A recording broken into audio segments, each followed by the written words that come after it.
وإذ قال لقمان لابنه وهو يعظه يا بني لا تشرك بالله إن الشرك لظلم عظيم وإذ قال لقمان لابنه وهو يعظه يا بني لا تشرك بالله إن الشرك لظلم عظيم.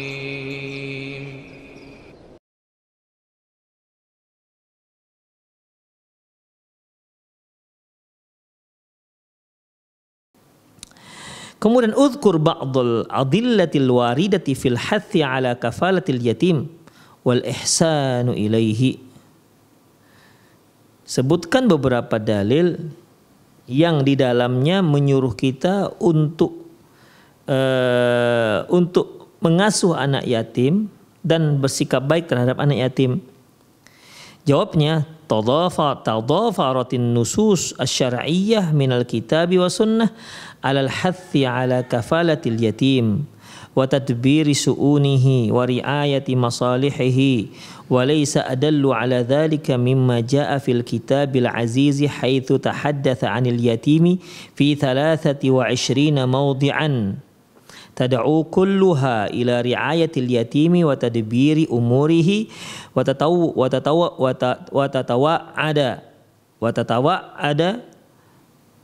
tatawa'adu min mayyakulu malahu zulman wa uduwa au yantaqisuhu syai'an min huquqihi. Banyak sekali nas-nas syariat, kata penulis, banyak sekali nas-nas syariat tentang masalah ini. Artinya tentang yang menyuruh kita, memberi kita spirit agar kita berkenan untuk mengasuh anak yatim, baik dari kitabullah, dari Al-Quran maupun dari sunnah Rasulullah Sallallahu Alaihi Wasallam, yaitu untuk mengasuh anak yatim, memperhatikan kondisinya, kemudian memperhatikan juga maslahatnya, dan tidak ada bukti yang kuat yang menunjukkan hal ini. Artinya yang menyuruh kita, memberi kita spirit, memberi kita semangat untuk mengasuh anak yatim, ya, melebihi dari apa yang dikatakan Allah Subhanahu wa taala dalam kitabnya, di mana dalam Al-Qur'an disebutkan masalah ini, ya, sekitar di 23 tempat. Insyaallah. Sampai di 23 tempat itu semuanya menyuruh kita, memerintahkan kita, memberi kita spirit untuk senantiasa memperhatikan anak yatim, mengasuh anak yatim, dan memikirkan maslahat untuk anak yatim. Ingat, anak yatim adalah yang meninggal ayahnya dan dia belum balik. Semuanya tad'u kulluha ila riayatil yatim wa tadbiri umurihi. Semua ayat tersebut, 23 ayat itu, 23 tempat itu, ya, dalam Al-Quran itu semuanya mengajak kita, memanggil kita untuk memperhatikan anak yatim, untuk mengasuh anak yatim, dan juga wa tatawa'adu may ya'kul malahu zulman wa 'uduwa, dan mengancam orang-orang yang memakan harta anak yatim secara zalim, au yantaqisu syai'an min huquqihi, atau mereka yang mengurangi hak anak yatim. Ancamannya luar biasa, ikhwah. Ya. Jadi bukan hanya sekedar mengajak kaum muslimin untuk mengasuh anak yatim, memperhatikan anak yatim, memperhatikan sandang pangan papannya, bahkan memperhatikan pendidikannya, tarbiyahnya, ya. Bukan hanya itu, tetapi juga memperhatikan harta yang dibawanya. Karena ikhwah, kan bisa saja ada orang yang semangat dia untuk mengasuh anak yatim, tapi sebenarnya ada udang di balik rempeyek, kata orang. Ada udang di balik batu rupanya. Rupanya yang dia targetkan adalah harta yang dibawa oleh si anak yatim ini. Kan bisa saja ikhwah, seorang anak, kemudian anak satu-satunya, ayah dan ibu, ayahnya punya perusahaan besar, mungkin punya perusahaan emas, mungkin perusahaan perkapalan mungkin, atau ayahnya punya usaha properti misalnya, kemudian meninggallah keluarganya, emaknya meninggal, ayahnya meninggal, mungkin satu kecelakaan kita tidak tahu, maka tinggallah dia. Si anak yang masih berusia 5 tahun, Allahu a'lam, mungkin misalnya ini ya skenario Allah seperti itu, dia nggak dibawa, ternyata memang terjadi kecelakaan pesawat seperti Sriwijaya kemarin begitu ya. Tinggallah dia seorang diri di rumah tersebut, ayah dan bundanya sudah meninggal dunia, tapi kan dia pewaris satu-satunya itu, mewarisi usaha ayahnya, properti ayahnya, mewarisi mungkin usaha perkapalan ayahnya, mungkin berarti dia punya harta. Walaupun dia masih berusia 5 tahun tapi dia sudah memiliki harta mungkin mencapai miliaran rupiah.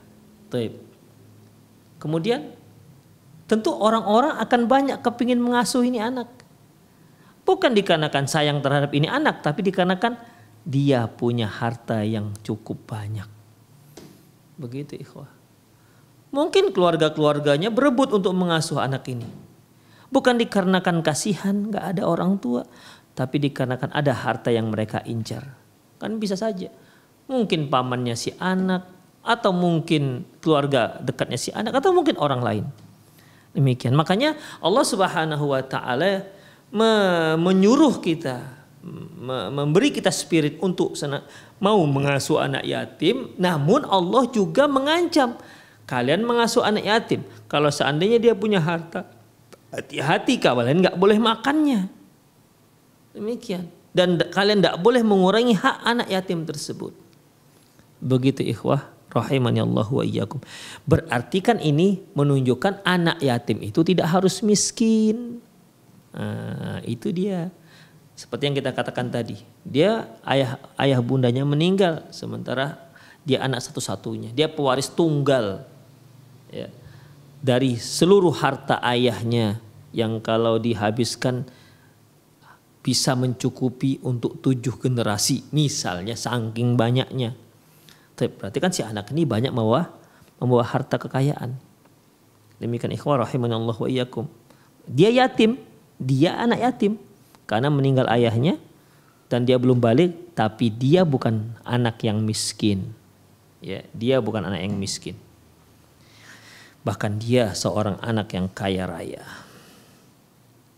Jadi sekali lagi ikhwah, ingat yatim itu tidak identik dengan miskin. Ya, memang umumnya yang yatim ini namanya juga meninggal ayahnya. Apalagi kalau ibunya biasa ibu rumah tangga yang mengurus sehari-hari di rumah, tidak punya akses untuk bekerja. Tentu ini akan akan kesulitan perekonomian mereka, karena orang yang menjadi tulang punggung keluarga ternyata meninggal dunia. Demikian ikhwah rahimanallahu wa iyyakum. Jadi kalau ini ya berarti memang dia sudah yatim, ya miskin lagi. Demikian. Tapi tidak harus ya yatim itu miskin. Baik. Kita lanjutkan. Wa min dzalika qauluhu ta'ala, di antaranya yaitu firman Allah Subhanahu wa taala, yas'alunaka madza yunfiqun. Mereka bertanya kepadamu apa yang diinfakkan. Qul ma anfaqtum min khairin falil walidaini wal aqrabin. Katakan bahwasanya apa yang kalian nafkahkan dari yang baik, maka itu untuk falil walidain, untuk kedua orang tua. Untuk kedua orang tua, wal aqrabin, dan untuk karib kerabat. Ini menunjukkan skala prioritas ikhwah, ya. Kalau kalian mau infak, maka untuk orang tua, untuk kerabat. Itu dia. Apalagi kalau orang tua itu membutuhkan ikhwah, maka dia lebih berhak untuk kita bantu ketimbang orang-orang lain. Itulah dia. Mungkin kita tahu orang tua kita ternyata punya hutang yang banyak, maka kitalah kalau kita punya kemampuan, bantulah orang tua kita, ya, dan itu termasuk nafkah. Apalagi Rasulullah katakan anta wa maluka li abika, kamu dan hartamu punya ayahmu. Falil walidaini wal aqrabin, dan karib kerabat. Makanya Rasulullah katakan mereka yang bersedekah kepada kerabatnya dia dapat 2 pahala. Pahala menyambung, mempererat silaturahmi, yang kedua pahala sedekah. Wal yatama, dan anak yatim, dan juga diinfakkan pada wal masakin wa benis sabil, dan para ibnu sabil, orang-orang yang sedang berada dalam perjalanan yang kehabisan bekal. Wa ma taf'alu min khairin fa innallaha bihi alim. Apa yang kamu lakukan, kebaikan yang kamu lakukan, sesungguhnya Allah itu Maha mengetahui. Al-Baqarah 215. Wa qauluhu, dan demikian juga Allah Subhanahu wa taala firman, ara'aital ladzi yukadzibu biddin. Tahu enggak kalian siapa orang yang dikatakan pendusta agama? Fadzalikal ladzi yad'ul yatim, yaitu mereka yang tak peduli dengan anak-anak yatim. Wala yahuddu ala ta'amil miskin, dan mereka tidak berupaya untuk memberi makan orang-orang miskin. Di sini ikhwah menyatakan bahwasanya mereka yang mendustakan agama itu termasuk orang-orang yang enggak mau peduli dengan anak yatim. Demikian. Al-Ma'un 1-3. Kemudian wa qawlu fi i'dadi sifatil abrar. Demikian juga firman Allah Subhanahu wa taala yang menyebutkan beberapa sifat orang-orang baik. Allah Subhanahu wa taala firman, yut'imuna at-ta'ama ala hubbihi miskinan wa yatiman wa asira. Dan mereka memberikan makan dengan rasa cinta. Dengan rasa cinta kepada siapa? Kepada orang miskin, kepada anak yatim, dan kepada para tawanan-tawanan. Jadi dia memberikan makan itu bukan karena paksaan, tapi dikarenakan kecintaan mereka kepada orang tersebut. Memang atas rasa cinta, ya. Bukan dikarenakan ingin mencari nama atau ingin pencitraan, enggak. Dia memang lakukan itu semata-mata karena dia sayang dengan kaum muslimin. Ya, dia sayang dengan orang miskin, sayang dengan anak-anak yatim, dan sayang dengan orang-orang yang ditawan tersebut. Makanya di sini dikatakan wa yut'imuna ta'ama ala hubbih. Dia memberi makan atas dasar kasih sayangnya. Demikian. Kemudian kelanjutannya yaitu innama nut'imukum liwajhillah. Kata mereka, sungguhnya kami memberi kalian makan tuh liwajhillah, hanya mengharapkan pahala dari Allah Subhanahu wa taala. La nuridu minkum jazaa'a wala syukura. Kami tidak menginginkan balasan dari kalian, dan itu juga tidak menginginkan ucapan syukur dari kalian.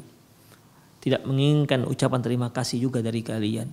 Demikian ikhwah rahimanallahu wa iyyakum. Ya, jadi ini ayat ini juga menunjukkan ikhwah kalau seandainya kita melakukan berinfak misalnya ya. Kalau kira-kira ada maslahatnya boleh kita katakan seperti itu ya. Pak, ini saya berinfak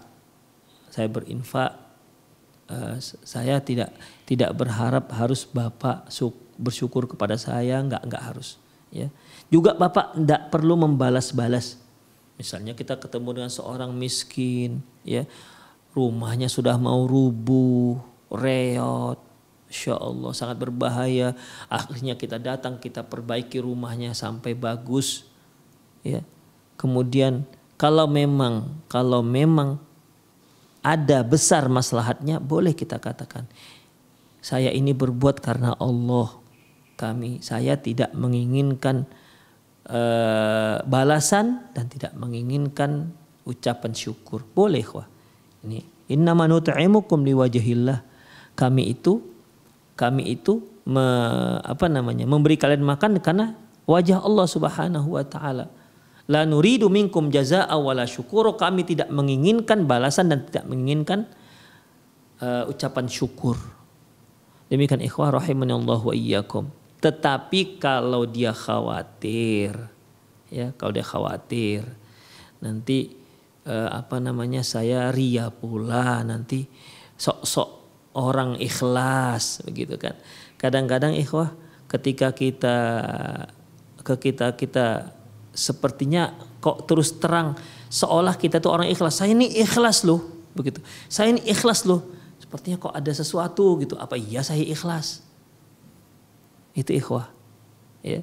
Jadi di sini ayat ini apabila memang ada maslahatnya supaya mereka tidak merasa termakan budi misalnya, boleh kita ucapkan ini. Ya. Boleh kita ucapkan ini. Demikian ikhwah. Azinallahu wa iyyakum. Kemudian Allah Subhanahu tadi Al-Insan ayat 8 sampai 10. Kemudian surah Al-Baqarah 220 Yas'alunaka 'anil yatama qul islahul lahum khair. Mereka bertanya kepadamu tentang anak-anak yatim, katakanlah sungguhnya islahul lahum fiya khair, yaitu perbaikan untuk mereka dan kebaikan. Ya artinya ikhwah, untuk anak yatim ini yaitu banyak kebaikan yang kita berikan, memperbaiki mereka, mengasuh mereka, dan kebaikan-kebaikan yang kita serahkan, yang kita berikan kepada mereka. Itu dari sisi ayat ya firman Allah Subhanahu wa taala. Qul islahul lahum khair, katakanlah Muhammad, memperbaiki kehidupan mereka itu merupakan sebuah kebaikan. Wa fil Bukhari wa ghairihi, dalam riwayat Bukhari dan lain-lainnya, min hadits Sahl bin Sa'd radhiyallahu anhu anin Nabi sallallahu alaihi wasallam qala, dari Nabi sallallahu alaihi wasallam beliau bersabda, ana wa kafilul yatimi fil jannati hakadha, aku dan orang yang mengasuh anak yatim di surga nanti seperti ini. Wa qala bi isba'aihi sabbabati wal wusta, beliau mengatakan seperti ini dengan merekatkan antara jari telunjuk dengan jari tengah begini ya, sambil mengatakan ana wa kafilul yatim fil jannati hakadha, aku dan pengasuh anak yatim di surga nanti seperti ini, menunjukkan dekatnya beliau dengan para pengasuh-pengasuh anak yatim. Wa fi sahih Muslimin min hadithi Abi Hurairah radhiyallahu anhu anin Nabi sallallahu alaihi wasallam, dalam sahih Muslim dari hadis Abu Hurairah dari Nabi sallallahu alaihi wasallam qala, beliau bersabda, kafilul yatim lahu aw li ghairihi, orang yang mengasuh anak yatim, baik yatim milik dia ataupun yatim orang lain, ana wa huwa, aku dan dia kahataini fil jannah, aku dan dia seperti ini nanti di hari kiamat. Wa asyara bisabbabati wal wusta, beliau memberi isyarat dengan dari telunjuk dan dari tengah begini. Ya, begini. Kafilul yatim lahu auli wairi, untuknya atau punya selainnya, yaitu ana wa huwa, aku dan dia seperti ini nanti di hari kiamat di surganya. Demikian ikhwah. Qala An-Nawawi, berkata Imam Nawawi, apa yang dimaksud dengan kafilul yatim, pengasuh anak yatim, miliknya ataupun milik yang lainnya, maksudnya apa ikhwah? Qala An-Nawawi rahimahullah, kafilul yatimi al-qaimu bi amrih min nafaqatin wa kiswatin wa ta'dibin wa tarbiyatin wa ghairi dzalik, yaitu mereka yang mengasuh dan mengurusi semua urusannya, baik terkait dengan nafkahnya, terkait dengan sandangnya, terkait dengan pendidikan akhlaknya, dan terkait dengan sekolahnya.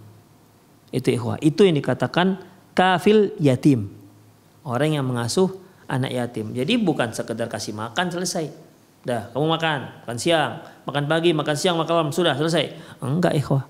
Ya. Namanya anak kecil ikhwah. Apalagi kalau dia masih 2 tahun, setahun, itu kalau enggak diurusi orang tuanya gimana nanti jadinya?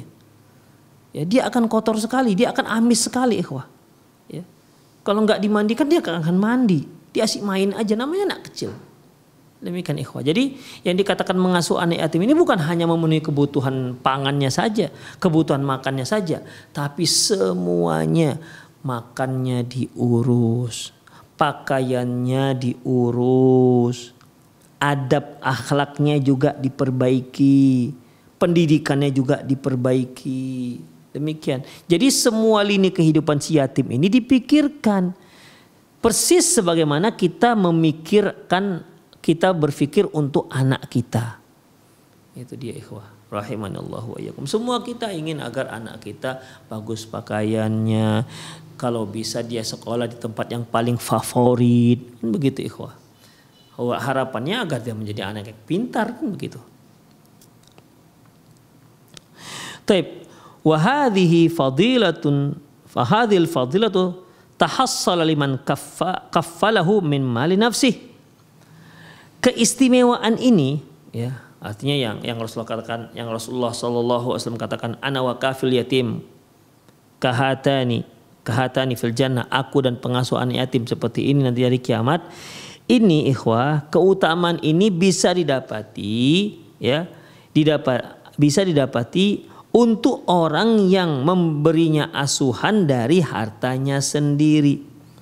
Au mim malil yatim biwalayati syar'iyyah, atau dari harta anak yatim tapi dengan tanggung jawab syar'i yang memang ditetapkan oleh syariat.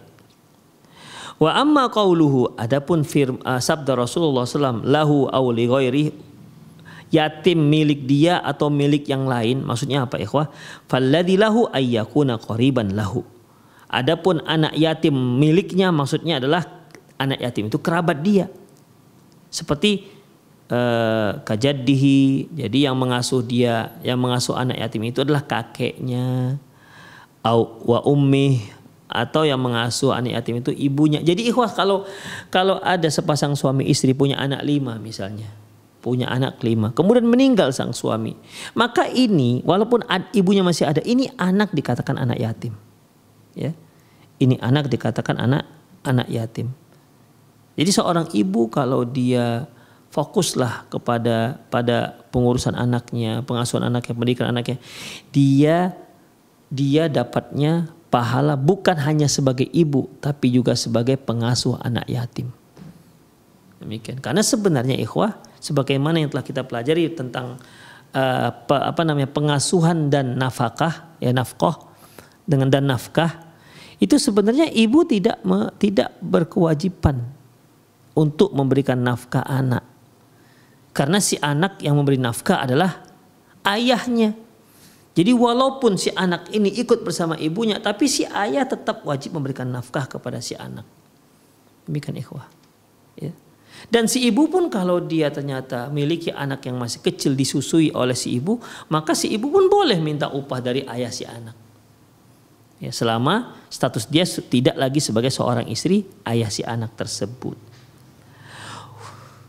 Wajaddatihi, atau dia diasuh oleh neneknya, wa akhihi, atau diasuh oleh saudaranya, wa ukhtihi, atau saudarinya, wa ammihi, atau pamannya, wa khalihi, ataupun pamannya dari pihak ibu, wa khalatihi, ataupun bibi dari pihak ibu, wa ghairihim minal aqaribihi, dan lain-lainnya ya dari kalangan kerabat. Walladzi li ghairihi, adapun yatim li ghairihi, yatim tapi dari orang lain, maksudnya ayyakuna ajnabiyan, yaitu orang lain, tidak termasuk kerabat. Misalnya seperti yang kita katakan tadi, tiba-tiba begitu buka pintu, di depannya sudah ada sebuah keranjang, di dalamnya ada seorang anak yang sedang menangis misalnya. Atau kita lewat, kok ada suara tangisan, cari ternyata si anak berada dalam tong sampah misalnya. Ya, demikian. Berarti ini anak yatim. Dia kan bukan kerabat kita, dari yang lain-lain, begitu. Ya, dia dari yang lain-lain. Atau tetangga kita misalnya, tetangga kita nggak ada tidak ada biaya, sementara ayahnya meninggal. Mereka 5 bersaudara, maka boleh diambil. Yang Bu, saya mengasuh yang paling bungsu ya, jadilah dia anak yatim. Dia jadi anak yatim lah dia itu namanya, karena ayahnya meninggal dan dia belum baligh. Dan dia berarti mengasuh anak yatim li ghairihi, yang punya orang lain, bukan punya dia atau bukan dari kerabat dia.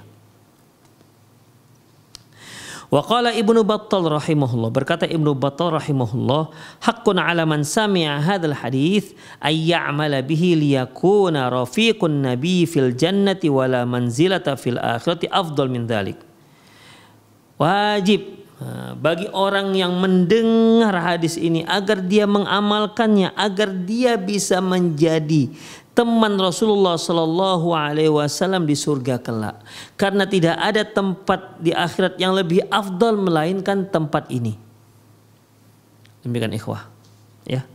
Jadi itulah dia. Wa fi sahih Muslim an Abi Hurairah radhiyallahu anhu, dalam kitab Sahih Muslim dari Abi Hurairah radhiyallahu anhu qala, dia berkata, qala Rasulullah sallallahu alaihi wasallam, Rasulullah sallallahu alaihi wasallam bersabda, khairu nisa'in rakibanal ibil, sebaik-baik wanita adalah mereka yang mengendarai unta. Ya. Sebaik-baik mereka adalah orang yang wanita yang mengendarai unta. Salihun nisa Quraisy, dan wanita yang soleh Yang paling soleh adalah wanita Quraisy. Mengapa? Ahnahu ala yatim, di mana mereka sangat sayang kepada anak yatim. Fi sigharihi, di saat dia masih kecil. Wa ar'ahu ala zauji fi dhatil yadihi, dan sangat memperhatikan keluarganya dan suaminya dan harta suaminya. Itulah ikhwah rahimani Allahu wa iyyakum. Ya, jadi itu dia hadisnya, di mana ya ini merupakan ciri-ciri wanita-wanita Quraisy yang sangat sayang dengan anak kecil, sangat sayang dengan anak-anak yatim. Demikian. Qala An-Nawawi rahimahullah, berkata Imam Nawawi rahimahullah,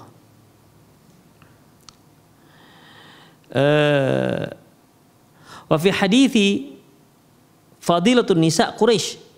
Hadis ini menunjukkan juga keutamaan wanita Quraisy.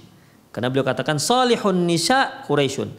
Wanita yang terbaik adalah wanita yang paling soleh adalah wanita Quraisy. Mengapa dia?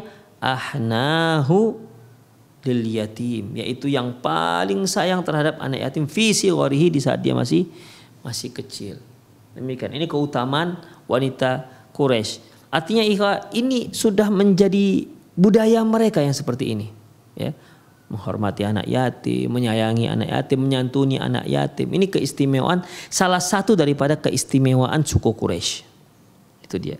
Wa fadlu hadhil khisal wa hiya hanutu al aulad.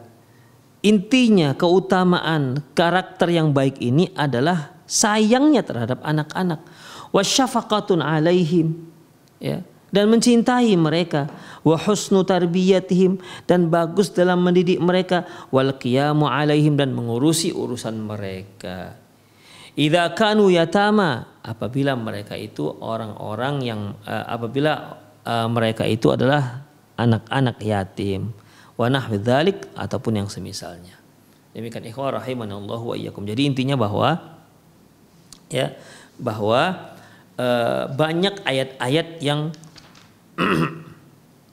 menyuruh kita untuk memelihara anak yatim, untuk menyantuni anak yatim. Ya. Baik dari Quran, di Quran tadi telah kita sebutkan, di Quran disebutkan menyuruh kita untuk menyantuni anak yatim berada di 23 tempat. Itu menunjukkan pentingnya masalah ini. Allah berulang-ulang berarti mengingatkan masalah ini. Ya. Kemudian dan hadis-hadis Rasulullah SAW, di antara keutamaan orang yang menyantuni anak yatim, Rasulullah mengatakan, ana wa kafilul yatim, aku dan para pengasuh anak yatim kahatani fil jannah, ya, begini nanti di hari kiamat. Demikian ikhwan azinallahu wa iyyakum.